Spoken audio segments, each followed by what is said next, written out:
Yo, what's up guys? It's me again, Ing Tyler Tattoo and X Tyler Vlog syempre. At ito nga guys, meron na naman tayong tattoo session ngayon. At ito ang ating design ng client.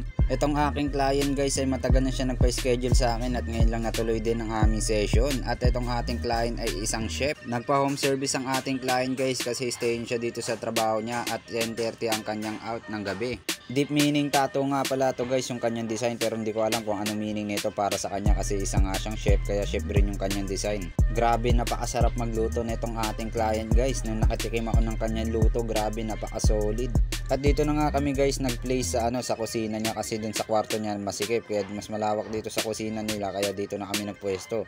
At ito habang nagsisession guys ay tamang shot din kami ng aking client ng Red Doors. At syempre bago ang lahat guys, sa mga hindi pa naka-follow, like at share at subscribe yan sa akin, please pa-subscribe naman ako sa aking YouTube channel X Tyler Vlogs at sa aking TikTok account at syempre sa aking Facebook page. Yun lang guys. At ito na nga guys, tapos na ang ating session at pinupunasan ko na nga ito para makita na natin ang resulta.